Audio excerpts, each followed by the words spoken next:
vamos a llevar por ahí hasta 1 o 2 semanas de diciembre, pero creo que con este terminamos el curso de microbiología 1, ¿sí? Para que ya se vayan de vacaciones contentos, listos nada más para regresar al examen extraordinario.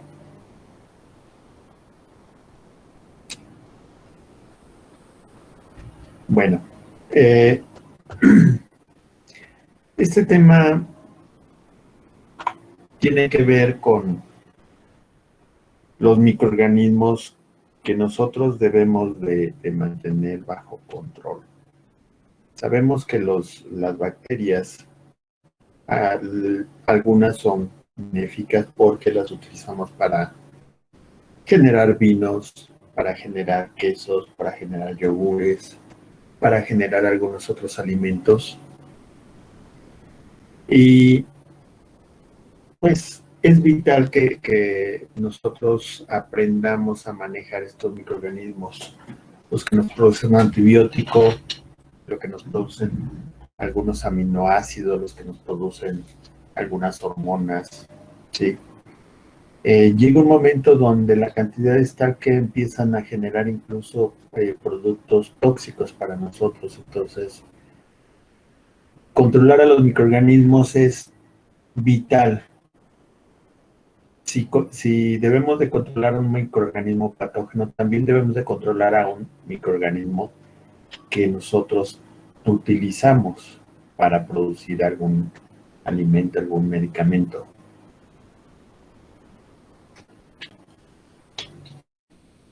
Es decir, los que se vayan a alimentos van a saber que si van a producir algún alimento, imagínense la leche, van a trabajar en la industria de leche, pues saben que deben de bajar la carga bacteriana de la leche al mínimo. Y eso garantiza una mayor vida de anaquel, una mayor vida, ¿sí? Mientras esa leche es vendida y consumida, lo cual garantiza más ganancias para la empresa. Hay diferentes métodos de controlar a los microorganismos. Y estos microorganismos casi siempre son eliminados por una vía utilizando temperatura. No todos pueden comprar una unidad de rayos gamma, por ejemplo, que son muy eficientes, pero que es muy caro el mantenerlas, el manejarlas. Y obviamente se requiere un mercado muy especializado de productos. Hay otros métodos que se utilizan en el área médica, los vamos a ver más adelante, y en productos como implantes. Implante me refiero, por ejemplo, a un clavo, a un tornillo, a una placa que se le ponen a una persona cuando se fractura un hueso,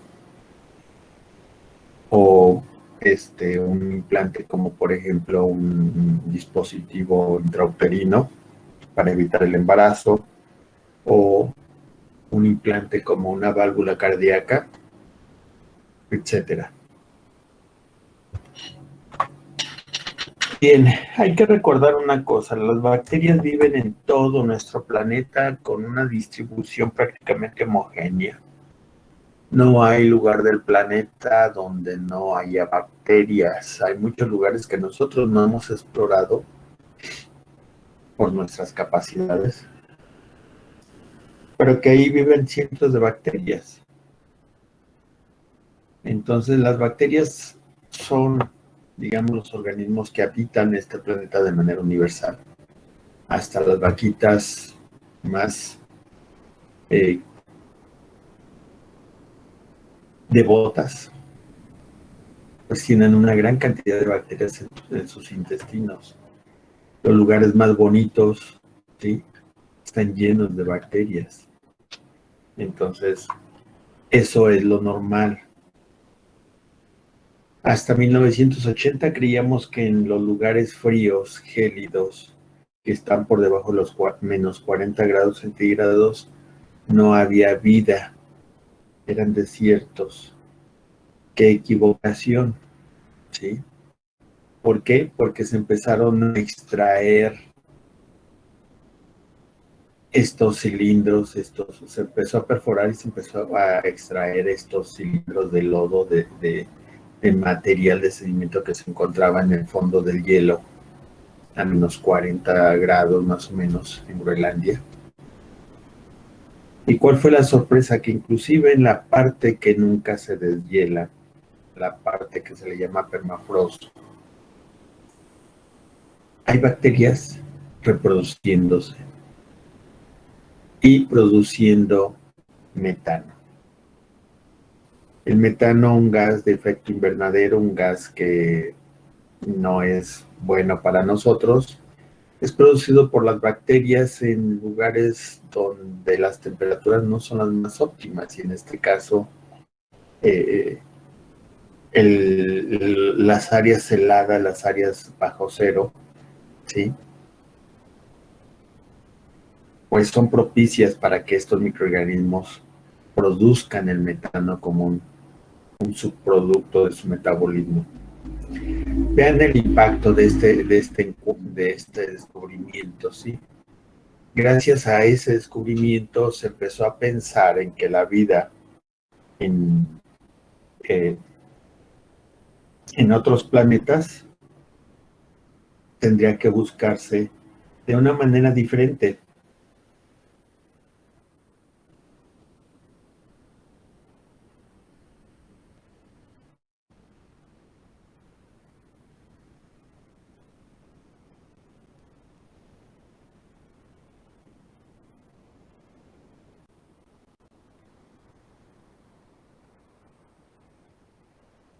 Perdonen un segundo.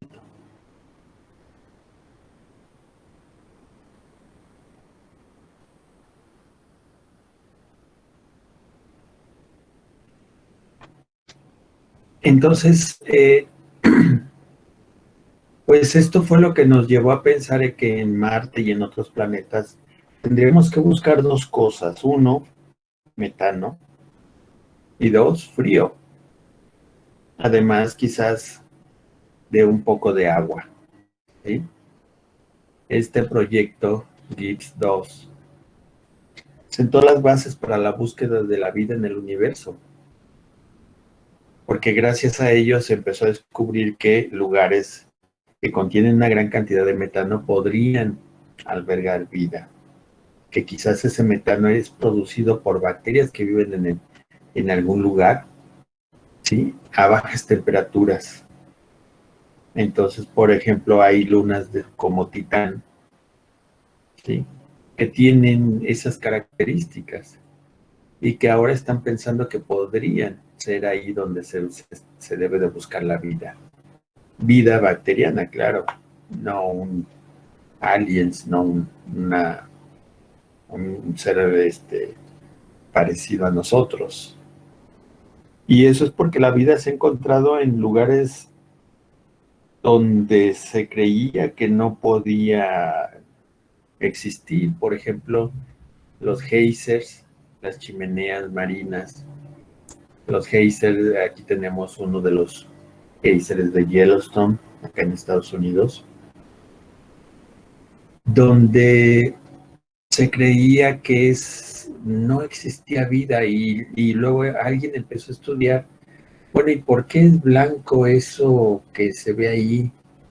¿Y por qué el madera que se cae a esa agua se blanquea? ¿Sí?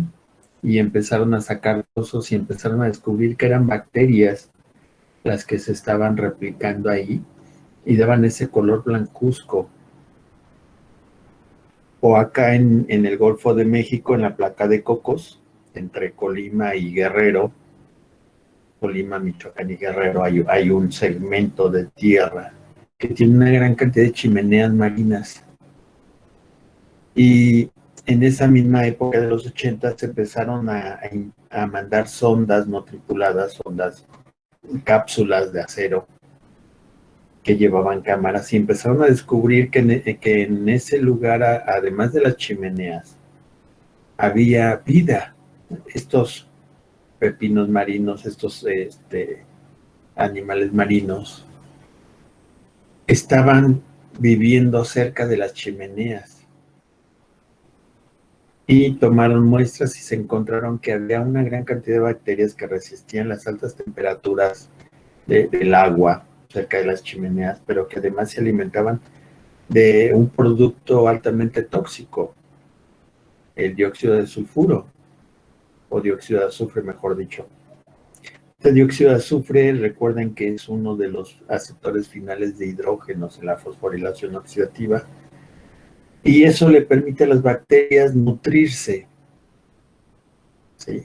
Tener un metabolismo activo, y esas bacterias a su vez sirven de alimento a estos otros seres, y estos sirven de alimento a otros que están por ahí conviviendo, y entonces se formaban ecosistemas marinos en lugares donde se creía que por la alta presión, por el exceso de calor y por la falta de luz solar, no había vida. Entonces, esto dio pie a pensar en que no necesariamente debe de haber condiciones ideales como las nuestras para que exista la vida. ¿Sí?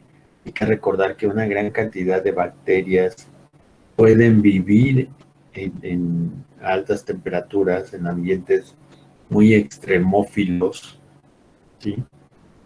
Y eso les da o nos da la guía de que hay que buscar las bacterias sin tanto sesgo, sin tanto, eh, eh, sin tanto pensar en que tiene que ser exactamente como nosotros vivimos, como debe de existir la vida. Miren, esta tabla ya la habíamos visto. Ya habíamos visto que había bacterias que crecen a temperaturas frías y a temperaturas por encima del punto de ebullición. Estas bacterias ya se conocían, pero no se habían encontrado en lugares como en Yellowstone o como las chimeneas marinas. Cuando se encontraron ahí empezó a tener un sentido diferente, ¿sí? La vida, cómo pensábamos nosotros sobre la vida. Y entonces nos dimos cuenta de que, uno, nosotros estamos alterando el ecosistema, los ecosistemas normales, puesto que la contaminación que nosotros generamos estaba propiciando el desarrollo de grandes cantidades de bacterias donde regularmente no había tantas bacterias. ¿Qué es lo que requiere una bacteria para reproducirse, para crecer, para multiplicarse? Pues requiere materia orgánica. No necesariamente estoy hablando de este plástico, ¿sí? De estos desechos plásticos, no. Mucha materia orgánica que va mezclada aquí, ¿sí? Y que hace que estos lugares sean unos verdaderos medios de cultivo para una gran cantidad de bacterias. Bacterias que no existían en lugares como el mar, como los lagos, ahora los invaden, ¿sí? Y pueden incluso desplazar a formas vivientes que antes estaban de manera autóctona ahí. Desplazarlos porque les quitan nutrientes, les quitan espacio, les quitan o los matan, ¿sí? Muchos peces sufren de la voracidad de las bacterias, ¿sí? Se los comen. Acuérdense que las bacterias buscan alimentación y a veces son seres vivos los que sirven de alimento. Bueno, una bacteria en condiciones ideales, en condiciones de nutrientes sin límite, en condiciones de espacio sin límite, ¿sí? Rápidamente puede generar una gran cantidad de progenie. Aquí en esta tabla, vean cómo yo estoy colocando aquí el número de generaciones. Hablando de generaciones es el tiempo, o mejor dicho, cuando una bacteria genera una hija o dos bacterias hijas, ¿sí? Porque acuérdense que las bacterias se dividen por división binaria. Es decir, una bacteria va a generar dos bacterias hijas. Estas dos bacterias generan cada una dos bacterias hijas, 4 bacterias. Y eso es una generación, 2 generaciones, 3 generaciones. Bueno, aquí el detalle es, hay bacterias como Escherichia coli, que en condiciones ideales de temperatura, de alimento, de espacio, en una generación tarda solamente 5 minutos. Es decir, una bacteria que vive en esas condiciones se duplica cada 5 minutos. 5 minutos, muchachos. ¿Cuánto es 5 minutos? Pues a lo mejor el doble de lo digo. Es una cantidad de tiempo ínfima. Vean, si tomamos el ejemplo de Escherichia coli, ponemos una bacteria en un cultivo que no está limitado ni por nutrientes ni por espacio y a temperatura ideal. A los 5 minutos tendríamos 2 bacterias. A los 10 minutos 4 bacterias. A los 15 minutos 8 bacterias. A los 20 minutos 16. A los 25 32. Y a la media hora 64 bacterias. ¿Sí? Esto quiere decir que a este ritmo, a la hora tendríamos 4096 bacterias. Fíjense bien, iniciamos con una bacteria. En una hora hay 4096 bacterias hijas. En 2 horas, tenemos 2 horas, hay 16.777.216 bacterias. 3 horas, 68.719.476.736 bacterias. 3 horas. ¿Sí? Si siguen a ese ritmo, ¿sí? 3 horas, 4 horas, por acá va a estar 5 horas, por aquí, sí, ¿verdad? 56 aquí, perdón. Bueno, aquí están como 8 horas. En 8 horas hay esta cantidad de bacterias a ese ritmo de crecimiento. 72 generaciones, vean la cantidad de bacterias. Millones, billones, trillones, cuatrillones. ¿Sí?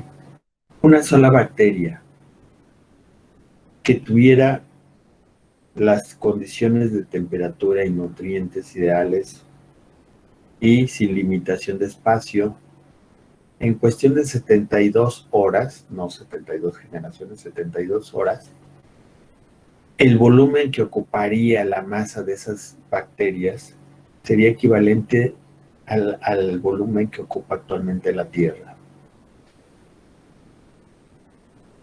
En 72 horas. Afortunadamente, otros microorganismos ejercen presión para que no se reproduzcan, compiten con los nutrientes y el espacio, y entonces, pues, no hay un crecimiento sin control. Entonces, si estas bacterias las dejáramos nosotros crecer sin ningún problema, pues crecerían hasta volúmenes impresionantes, ¿sí? Por ahí estaba viendo que creo que en un par de meses o 3 meses ocuparían el volumen de la Vía Láctea. Pues es gigantesca la Vía Láctea, ¿no? Y para que una bacteria se pudiera reproducir, imagínense, 3 o 4 meses. Bueno, entonces nosotros no podemos tener sin control a las bacterias, incluso los alimentos continuarían, ¿sí? Su proceso de fermentación o de transformación, y llegaría un momento donde ya no serían nutritivos para nosotros. Entonces, los que se vayan a alimentos van a saber que deben de tener en yogures y quesos una cantidad de bacterias mínimas para evitar que los alimentos se sigan fermentando y por lo tanto se echen a perder. El control de los microorganismos, por lo tanto, tiene mucho sentido. Los que se vayan a farmacia van a saber que las cremas, los medicamentos deben de llevar la menor cantidad posible de bacterias, si no es que ninguna, para evitar que tengan efectos adversos. Imagínense que ustedes se pongan una crema en la cara para quitar las arrugas y tenga tantas bacterias que les generen una irritación o un daño en la piel. Pues obviamente demandarían, ¿verdad? Entonces deben de ser productos que permitan cumplir la función y por lo tanto evitar daños. Los de farmacia deben de buscar o utilizar un conservador, como se hace en alimentos para evitar que las bacterias se reproduzcan, o esterilizar sus productos para evitar que se descompongan o generen efectos adversos. Controlar las bacterias, no solamente los patógenos, a todas las bacterias, debe de ser preciso conocerlo. Nosotros debemos de saber cómo controlar esas bacterias para poder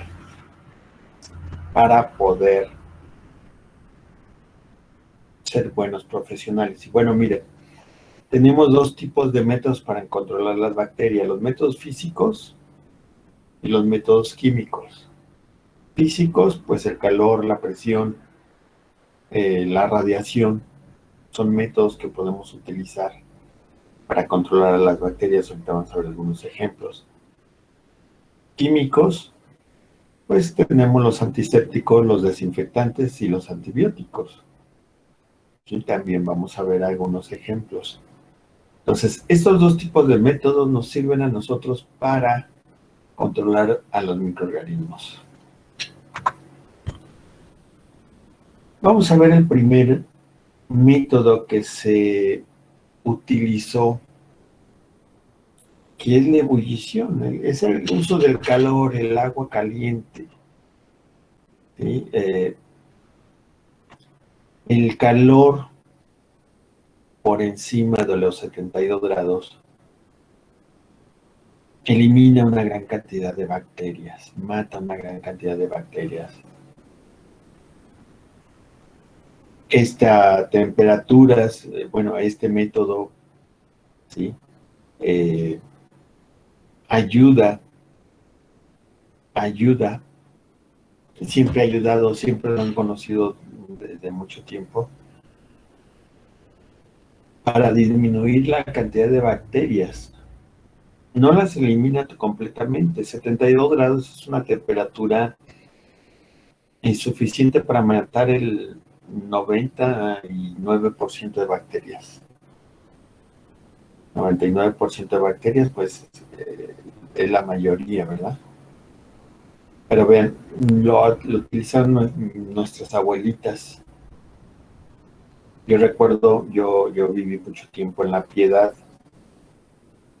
Allá la población de cerdos es muy alta, ¿sí? Las agudas, las granjas porcícolas abundan, ¿sí? Ya menos que antes, pero en el tiempo donde no existían las jeringas desechables, pues se utilizaban estas jeringas de vidrio. Y los que tenían granjas porcícolas compraban una jeringa para inyectar a los cerdos con medicamentos. Y eventualmente quienes las manejaban, pues las utilizaban para inyectar personas. Y sabían que las tenían que esterilizar, decían. En realidad las metían en ebullición 30 minutos y con eso era suficiente para poder aplicar una inyección. Penicilina era lo más frecuente.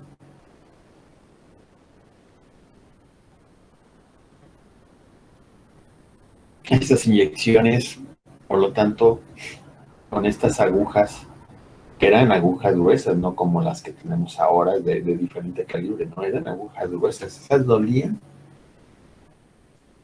terrible. A lo mejor a ustedes no les tocó que los inyectaran con alguna de estas, a mí sí me tocó. Pero eso era porque en toda la Piedad, por ejemplo, había unas 8 personas que tenían ese tipo de jeringas.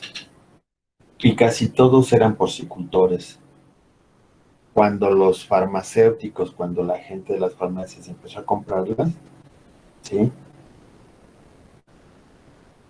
O era porque tenían algún contacto en Estados Unidos que se las podía mandar, o fue porque tenían dinero para poderlas comprar. Además de, después de los 90s que se empezó a controlar todo por cuestión del VIH, empezaron a producirse las jeringas desechables. Antes no existían. 1990, 1990 no existían las jeringas desechables, por lo menos no en México. Entonces, la ebullición es un método que se ha utilizado, por ejemplo, con la leche. Es la famosa pasteurización que desarrolló Luis Pasteur para los vinos, ¿sí? Subir a una temperatura mínima de 72 grados. Aunque lo tengan ustedes en ebullición, solamente la parte inferior, la que tiene el contacto con el calor directo, puede llegar a los 100 grados. La parte superior es posible que no se encuentre ni a 60 grados. Entonces, gracias a los vórtices, al intercambio de energía, a los flujos del agua, ¿sí? El agua fría baja y logra llegar a estas temperaturas, y eso garantiza que se elimine una gran cantidad de bacterias. Entonces, cuando ustedes estén cocinando, ¿sí? Deben de tener en cuenta que si su alimento no tiene estos flujos de líquidos, ustedes tienen que estarlos moviendo, porque ese es el principal problema en el recalentado de diciembre. Seguramente ustedes se reúnen el 24, hacen su cena y les queda alimento para después, y al otro día, pues al recalentado, ¿no? Entonces, hay algunos alimentos que no circulan los líquidos. Entonces la parte inferior está hierve y hierve, pero la parte superior está a menos de 40 grados. ¿Sí? Y frecuentemente hay intoxicaciones por esta razón. Esta temperatura que está en la parte superior no elimina las bacterias ni a las toxinas termosensibles. Entonces debemos de garantizar mínimo una temperatura de 72 grados. Los que se vayan a hacer cocina o que se van a hacer gastronomía deben de saberlo. Los que vayan a trabajar en la industria alimenticia deben de saber que un alimento procesado y cocido debe de llegar a esa temperatura para eliminar a las bacterias.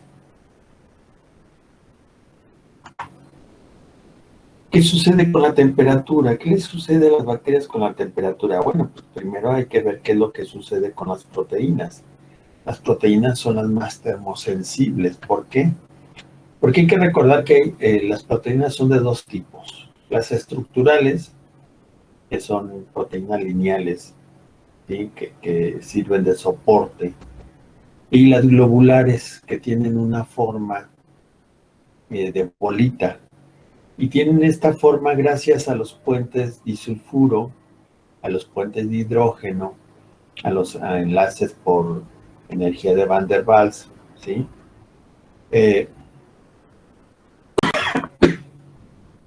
Perdón, toman una forma redonda y eso permite que se disuelvan de alguna manera en el agua, ¿sí?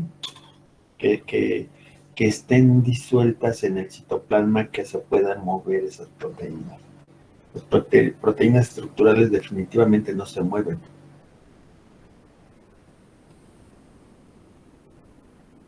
Un ejemplo de las proteínas lineales estructurales es la miosina, que forma los músculos, ¿sí? No se mueve, ¿verdad? Se mueve cuando se contrae, cuando cuando tiene ciertos impulsos eléctricos. Pero bueno, ¿qué es lo que sucede, por ejemplo, con las proteínas globulares? Cuando nosotros aplicamos calor, hay algo que se llama desnaturalización, que es la ruptura de estos enlaces. Eventualmente una proteína que está hecha bolita, pues se va separando y se va convirtiendo en una proteína lineal. Puede ser que si nosotros quitamos la temperatura, se vuelvan a formar estos enlaces y vuelva a tomar la estructura eh, globular. Pero, por ejemplo, la albúmina que contiene el huevo en la clara, si nosotros empezamos a aplicar calor, ¿sí? Estas globulinas, estas proteínas globulares que se encuentran en la clara, se van estirando, estirando, estirando, hasta que se transforman y ya es irreversible regresar a la forma globular. Y es cuando nosotros encontramos la proteína más dura, perdón. Ay, creo que ando con la garganta irritada, perdón. Y con eso lo que se tiene es que estas proteínas pierden la función. Las proteínas globulares, recuerden que son las enzimas, son las que tienen actividad, por ejemplo, en la glucólisis, en el ciclo de Krebs, en la fosforilación oxidativa. Todas esas enzimas son globulares. Entonces, cuando les aplicamos calor, pierden la forma y pierden la función. Y al perder la función, obviamente, se pierde la vida. Entonces, cuando nosotros aplicamos calor a una bacteria, la estamos matando por desnaturalizar sus proteínas. ¿Dónde están las proteínas? Pues básicamente les dije, son enzimas, pero hay receptores hormonales, por ejemplo, ¿sí? En la membrana celular, ¿sí? Las proteínas también, estas que sirven de canales, las porinas, o las que expulsan toxinas, también son proteínas, o las que sirven de anclajes a otras estructuras, o las que reciben señales, ¿sí? de otras moléculas, por ejemplo, las que reconocen a los leucocitos y que les pueden transmitir señales a través del contacto. Entonces, todas estas proteínas inmediatamente se pierden con el calor cuando nosotros elevamos el calor y la bacteria muere. El calor también afecta a las grasas. Las grasas, recuerden que los triglicéridos son grasas compuestas por glicerol y ácidos grasos. Y cuando nosotros aplicamos calor, uno de los productos que se forman, ¿sí? Son hidróxidos. Hidróxidos, quiten aquí el sodio, pero vean que esta es parte de agua, ¿sí? El hidróxido. Y el sodio seguramente está en el interior, porque es muy importante para el metabolismo. Y esto genera una reacción alcalina, una hidrólisis alcalina con la temperatura, rompiendo, separando los ácidos grasos del glicerol, ¿sí? Estos ácidos grasos toman sales como el sodio y entonces se forman jabones. Si ustedes quieren hacer un jabón, agarren una grasa de cerdo, una grasa vegetal, le ponen hidróxido de sodio, la calientan, ¿sí? Y van a hacer un jabón, sí, de ese con el que nos bañamos. Le pueden agregar una esencia o un olor para que huela bonito. Le pueden agregar glicerina o más glicerina para que esté suave. Le pueden agregar polietilenglicol para que además sea muy ligera al tacto, ¿sí? Bueno, pero las grasas que se encuentran en la pared celular pueden sufrir este proceso Y entonces la membrana celular, perdón, que es donde se encuentran los triglicéridos, puede ser destruida de esta forma. Los carbohidratos también pueden ser rotos por una hidrólisis alcalina. Los carbohidratos, recuerden, las bacterias tienen carbohidratos en su pared celular, el peptidoglicán, N-acetilglucosamina y N-acetilmurámico. Tienen el ácido alfa, 1,4, ¿sí? Que con una hidrólisis alcalina también son rotos. Entonces, ese peptidoglicán puede ser eliminado por esa hidrólisis. Son rotos estos. Entonces, el calor por diferentes vías destruye proteínas, grasas y carbohidratos. También destruye material genético. Aunque les voy a decir una cosa, el RNA es muy sensible, pero el DNA es muy, muy resistente. El DNA puede resistir hasta los 92 grados centígrados. A los 70 grados centígrados, las dos las dos hélices o las dos líneas de DNA se separan una de otra, ¿sí? Y hasta los 92 se empiezan a romper estos enlaces entre la ribosa y el fosfato. Y aún así pueden resistir. O sea, podemos matar a las bacterias y no necesariamente el material genético se va a destruir.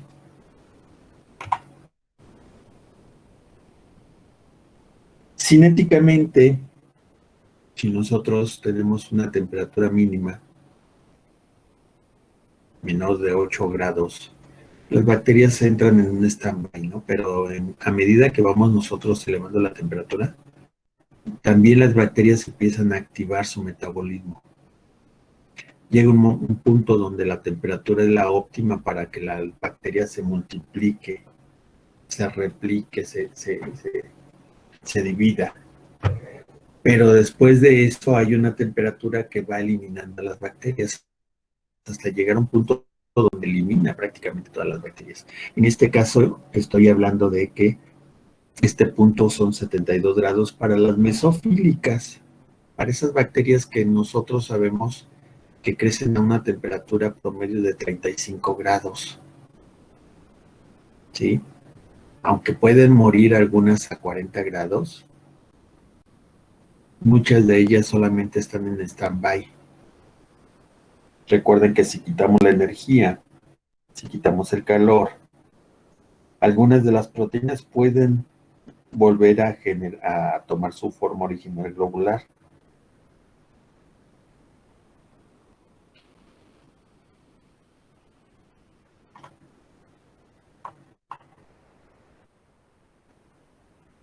Y esto depende de una ecuación, bueno, a los que les gustan las matemáticas, saben que esta muerte celular pues va a estar en función del tiempo, ¿sí? De la temperatura y del número de bacterias. La fracción, el cambio de temperatura, ¿sí? Y el paso del tiempo hace que esta población de bacterias caiga, ¿sí? O lentamente o rápidamente, dependiendo de mayor temperatura, menor tiempo, ¿sí? Entonces, hay procedimientos que se utilizan para inactivar a las bacterias. Inactivarlas puede ser nada más atontarlas, pero hay otras donde es destruirlas. Y hay unas donde se destruye, se mata la bacteria, es decir, se le quita la vida, pero hay otros procedimientos que se destruye su cuerpo, se destruye su estructura, se desmembra. Entre ellos, el más importante, pues, es la esterilización. Esterilización no quiere decir que las bacterias dejan de producir descendencia, no, quiere decir que se elimina toda forma de vida, ¿sí? Pero si nosotros ponemos algún desinfectante, hablamos del benzal, por ejemplo, hablamos del metiolate, hablamos del alcohol, esto puede generar una inactivación parcial. ¿Qué quiere decir? Que la bacteria está viva, pero no se puede reproducir. Entonces, esta es una inactivación parcial que en ocasiones, por ejemplo, en nuestra piel, no podemos aplicar un agente esterilizante porque mataríamos también nuestras células. Pero si inactivamos parcialmente las células, pues nuestros leucocitos llegarán y quitarán a las bacterias, ¿sí? Y quizás las células que alcanzan a morir de nuestro cuerpo. ¿Cuál es el método? Bueno, pues si aplicamos calores por la desnaturalización de proteínas y por la fusión de lípidos. Los métodos de calor podríamos utilizar dos. El calor húmedo, que es muy efectivo y muy rápido. Calor húmedo, estoy hablando de aplicarles un flujo de vapor a alta temperatura, ¿sí? O un calor seco, meterlos a un horno sin líquido. Cualquiera de los dos métodos puede llevarnos a una esterilización. El problema de calor seco es de que es muy lento y muy malo para esterilizar. Mientras que con calor húmedo nos requiere solamente 15 minutos, con calor seco nos puede requerir hasta 2 horas.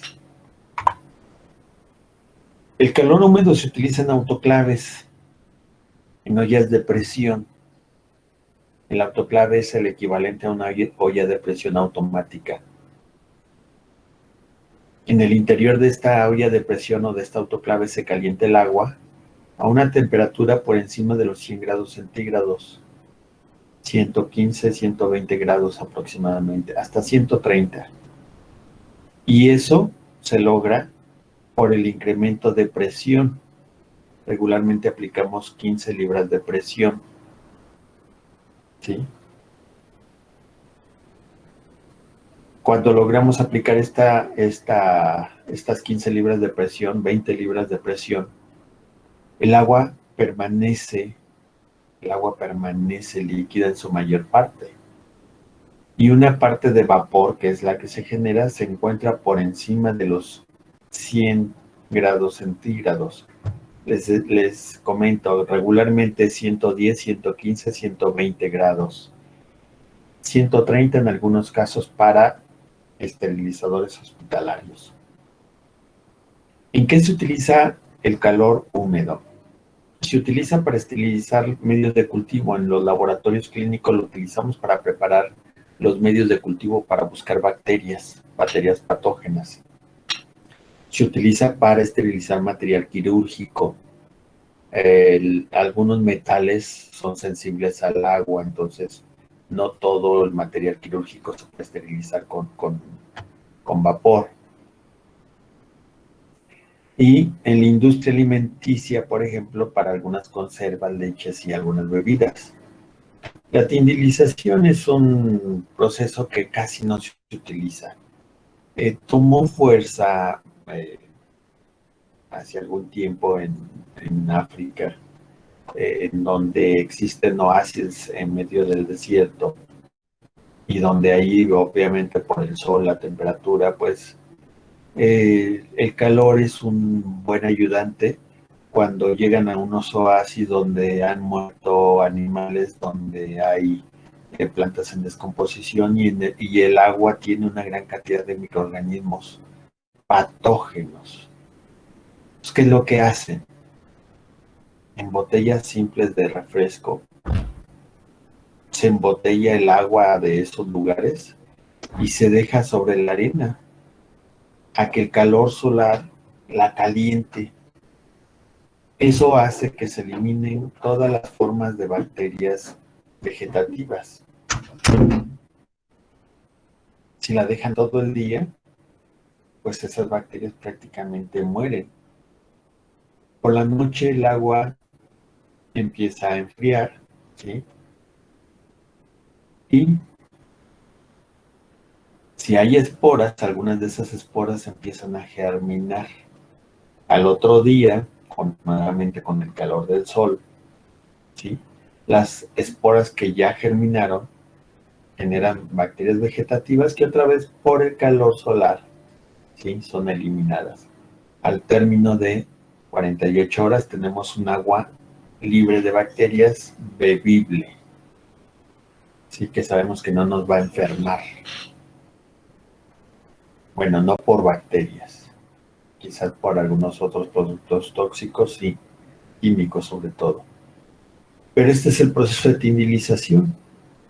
Llevarlo a una temperatura de calentamiento y después llevarlo a una temperatura fría, que casi siempre es una temperatura de incubación, y eso permite más o menos eliminar casi a todas las bacterias. Estos son los esterilizadores, hay de dos tipos, los de vapor autogenerado, que son ollas de presión, estas las utilizamos nosotros en los laboratorios clínicos, y estas son las de hospitales, ¿sí? Que son, es vapor suministrado de calderas. Tenemos líneas a través de las cuales llega el vapor, ¿sí? Entra al interior de la cámara, donde el primer ciclo hay un desplazamiento del vapor que elimine el aire que se encuentra dentro de la cámara y luego lo satura y empieza a subir la presión, ¿sí? Esto permite que este vapor pues suba la presión a más de 15 libras y obviamente la temperatura a más de 120 grados, 115, 120 grados. Sí, lo normal es 121 grados, pero los hospitales, les decía, puede llegar a los 130, 132 grados centígrados. Y con esto se elimina prácticamente cualquier bacteria o espora dentro de lo que nosotros hayamos metido a esterilizar. Otro método importante es la pasteurización. Ya hablamos nosotros de la técnica más vieja, ¿sí? Que es la ebullición simple. Pero existe la pasteurización clásica, bueno, pues es subir por ejemplo, la leche, subir la temperatura a 63 grados, ¿sí? Cuando se sube a esta temperatura, la mayoría de las bacterias empiezan a morir. Se deja 30 minutos en ebullición la leche, por ejemplo, y dijimos que la parte inferior es la que está a 100 grados, la parte superior apenas llega a esta temperatura. Pero gracias al reciclaje del agua, de las corrientes de aire, ¿sí? Las bacterias que se encuentran en superficie bajan y son eliminadas cuando llegan a temperaturas por encima de 63 grados. Y esto genera la pasteurización clásica, y el descubrimiento de Louis Pasteur, de ahí su nombre. Pero nosotros hemos modificado esa temperatura, ¿sí?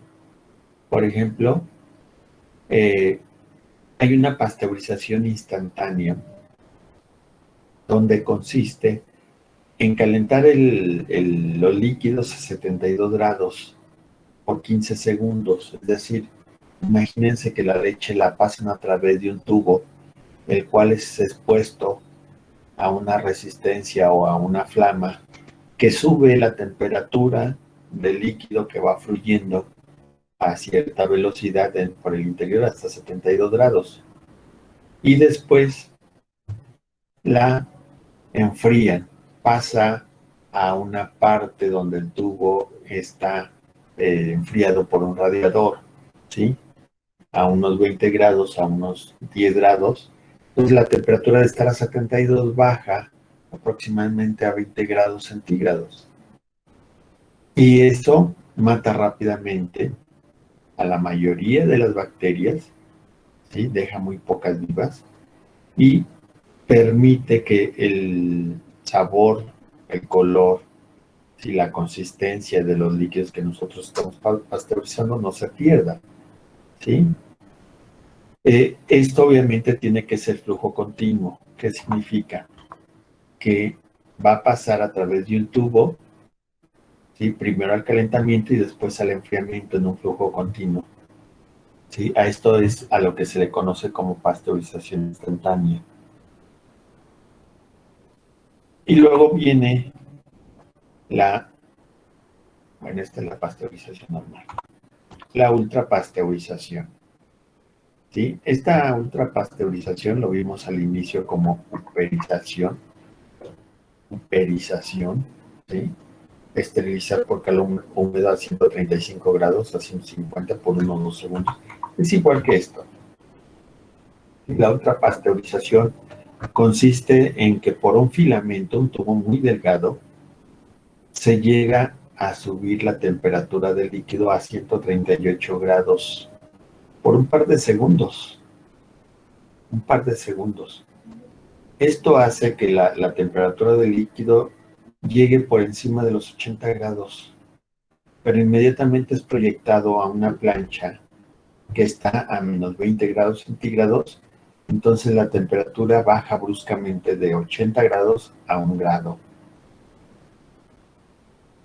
Y esto hace que prácticamente todos los seres que se encuentran en ese líquido mueran. La ultrapasteurización es un proceso caro, pero es un proceso que cada vez está tomando una mayor utilización. Porque, por ejemplo, en la leche, ¿sí? Al no llevar bacterias, pues esta sufre poco deterioro por el tiempo, más en estos envases que ahora se están manejando, ¿sí? Pues puede durar por varios meses y garantiza ganancias mayores. El calor seco dijimos que era un sistema bastante tardado, requiere mayor tiempo. El calor seco para desnaturalizar las proteínas es más malo, para destruir las grasas o los azúcares es mucho más tardado. Sí, entonces no es, ya casi ya no lo utilizamos. Lo utilizábamos mucho nosotros en nuestra generación allí en el laboratorio de farma, porque teníamos una gran cantidad de cajas de vidrio, cajas Petri de vidrio, perdón. No existían las cajas Petri desechables como ahora. Y entonces estas cajas Petri de vidrio pues, se tenían que lavar y se tenían que esterilizar. Y como eran tantas, pues utilizábamos estos hornos Pasteur. Las envolvíamos en un papel que soportaba la temperatura, en este papel de estraza que más grueso, claro. Y las metíamos a esterilizar al horno. Y las dejábamos prácticamente 2 horas, ¿sí?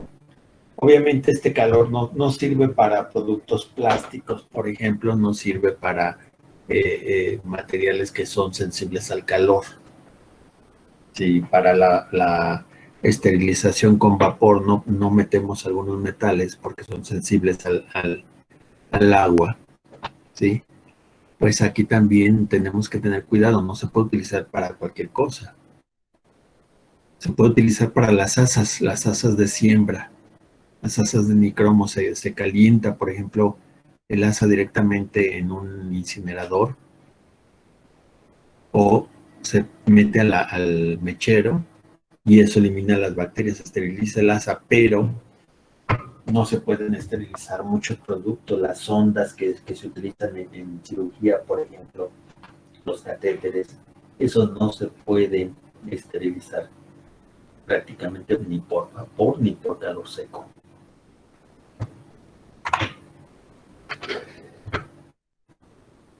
Y bueno, radiación. Es otro método físico.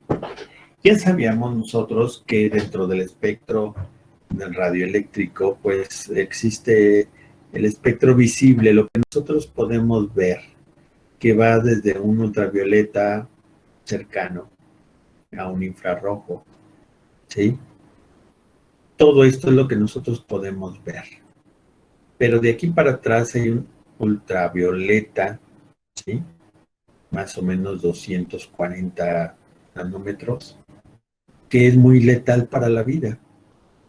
Es el que nos genera las quemaduras solares, ¿sí? Claro que entre más se aleje de estos 350 nanómetros donde empieza el ultravioleta y se acerque a los 200 nanómetros es más letal. Entonces nosotros utilizamos los 350 nanómetros de la luz ultravioleta para broncearnos, pero si nos exponemos a los 240 nanómetros vamos a desarrollar un cáncer y quemaduras por lo menos de segundo grado. Bueno, y de aquí para acá pues hay rayos gamma, rayos cósmicos, rayos X, energías ionizantes que matan prácticamente cualquier forma de vida. Igual hacia este lado hay algunas que nos pueden dañar, no tan eficientemente como estas de alta energía, pero sí pueden dañarnos.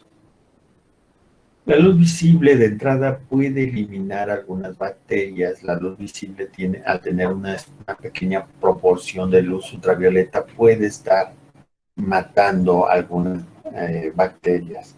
Y también puede estar afectando algunos compuestos como las riboflavinas, los citocromos, que tienen una cantidad de energía importante por los electrones que manejan.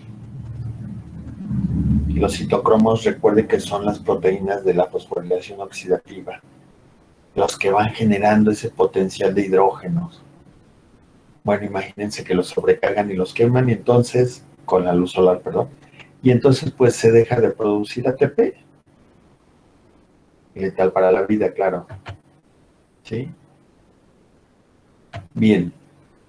Entonces, la luz visible puede ser esterilizante, sí, pero no es tan efectiva. No lo utilizamos regularmente. Lo más importante son las radiaciones ionizantes, los rayos X y los rayos gamma. Son radiaciones que podemos nosotros utilizar para eliminar bacterias. Los rayos X se utilizan muy poco. ¿Por qué? Porque dejan residuos de la radiación. Nosotros irradiamos algo con rayos X, matamos a todas las bacterias, pero ese material no lo vamos a poder utilizar durante un buen rato porque va a seguir emitiendo rayos X, los cuales no son buenos para la vida. En cambio, los rayos gamma pueden atravesar muchos materiales y no dejan residuos, no dejan radiaciones. Los rayos gamma se utilizan mucho para productos sólidos, como por ejemplo las navajas de bisturí de acero inoxidable, las agujas de acero inoxidable. Ese material no lo podemos meter nosotros a esterilizar al calor por vapor húmedo, porque se mancha, se pierde el filo. El calor seco también doblaría el metal. Sí, le quitaría el filo.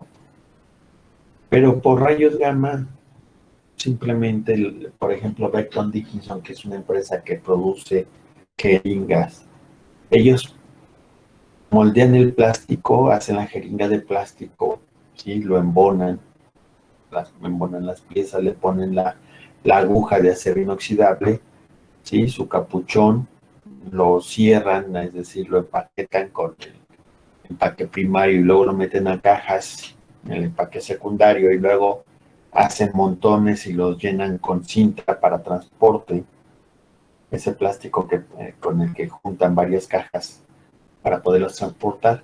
Y una vez que hacen eso, los meten a las cámaras ionizantes, a las cámaras de rayos gamma. Los irradian, ¿sí? 15, 20 minutos y los dejan toda la noche para que al otro día ya se puedan manipular. Y salen directamente a puntos de venta. La radiación gamma es muy efectiva para eliminar bacterias. Vean, la cantidad que nosotros resistimos de rayos gamma son 10, no recuerdo cómo se pronuncian estas unidades de radiación, ¿sí? Pero esto es lo que nosotros podemos aguantar, 10 unidades. Hay algunas bacterias que pueden resistir 200 a 600 unidades. Este de hinococos puede resistir las 2200 unidades y algunas esporas pueden resistir de 2000 a 3000 unidades, ¿sí? Entonces, esto nos está hablando de que para poder irradiar un material donde se sospecha pueden ir esporas, como las navajas de bisturí, pues se tiene que aplicar mínimo unas 5000 unidades de radiación. Geiger, creo que se llaman estas unidades. Bueno, pero esas 5000 unidades de radiación en una cámara de cobalto, en una cabeza de cobalto, pues se generan en cuestión de segundos. Entonces son unos segundos los que tienen que exponer, ¿sí?, el material a los rayos gamma, y con eso es suficiente para asegurarse de que está estable. Los rayos gamma son muy efectivos, ¿sí? Desgraciadamente las cámaras de cobalto no cualquiera las tiene. Ya no cualquiera se las suelta. Es decir, les autoriza a manejarlas. Los rayos ultravioleta, mucho tiempo se ha manejado que los rayos ultravioletas son una buena fuente, un buen método para matar bacterias. Hay que tener sus dudas. ¿Por qué? Porque mientras los rayos gamma pueden penetrar fácilmente el acero inoxidable sin ningún problema, la luz ultravioleta no puede penetrar más de 2 milímetros de agua. Es decir, si ustedes irradian agua, que por cierto se utiliza mucho en las osmosis, la luz ultravioleta, si ustedes irradian agua con luz ultravioleta, esta no va a penetrar más de 2 milímetros de la columna de agua. Entonces yo he visto equipos que utilizan columnas de 1 centímetro, pues no, realmente no van a esterilizar. ¿La luz ultravioleta sirve para esterilizar? Sí. Para matar bacterias, ¿sí? Para matar bacterias, ¿sí? Pero hay que tener en cuenta esto, no penetra sólidos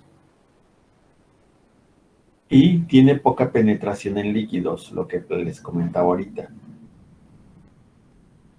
Y obviamente el vidrio los puede reflejar.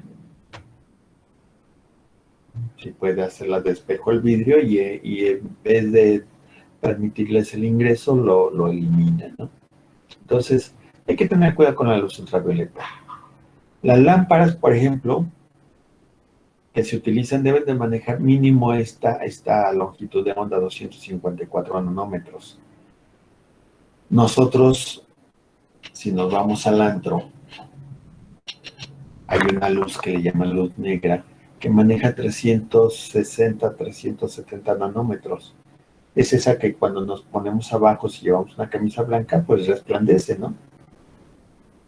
Y es esa misma la que se utiliza para las cámaras ay, ¿cómo se llama esa palabra? Ay, se me fue.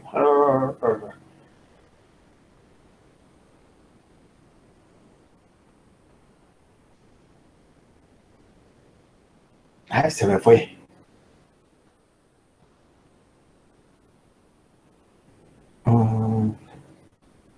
Bueno, ese colorcito que se agarra en las playas, ¿cómo se llama? Cuando se expone uno al sol. Bronceado. Las cámaras de bronceado son lugares, camas donde se pone uno, donde se le ponen en el interior de esas cámaras una gran cantidad de lámparas de 360 nanómetros. Y eso nos genera ese colorcito, ese bronceado, ¿sí? Bueno, pero las de 250, esas sí pueden dañar el material genético. ¿Cómo dañan el material genético?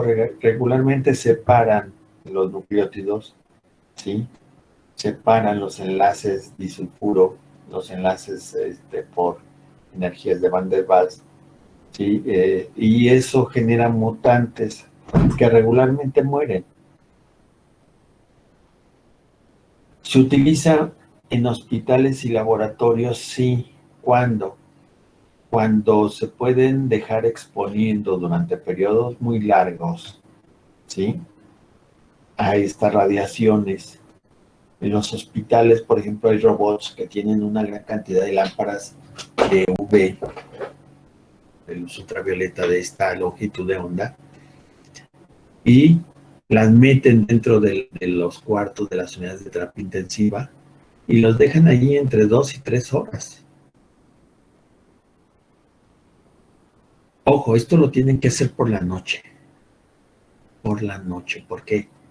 Porque la luz solar puede revertir el efecto de la luz ultravioleta. Si la luz ultravioleta daña material genético, la luz solar lo revierte y lo regenera. Entonces, en los laboratorios, por ejemplo, lo utilizamos en campanas de bioseguridad, donde trabajamos agentes biológicos que pueden enfermarnos, ¿sí? La tenemos que dejar encendida toda la noche, la luz ultravioleta. No la podemos utilizar durante el día, no sirve para eliminar bacterias, acuérdense, durante el día. ¿Por qué? Porque la luz visible revierte el efecto de la luz ultravioleta. Entonces, cuando les brindan un equipo de ósmosis con luz ultravioleta, duden de su efecto. No quiero decir que no sea malo, pero es efecto del filtrado más que de la luz ultravioleta. Esto es lo que hace la luz ultravioleta, rompe el material genético, ¿sí? Separa los enlaces, y esto es lo que daña el material genético y daña la bacteria. Bueno, hasta aquí no sé si tengan alguna duda. No, profe. No. ¿Ninguna?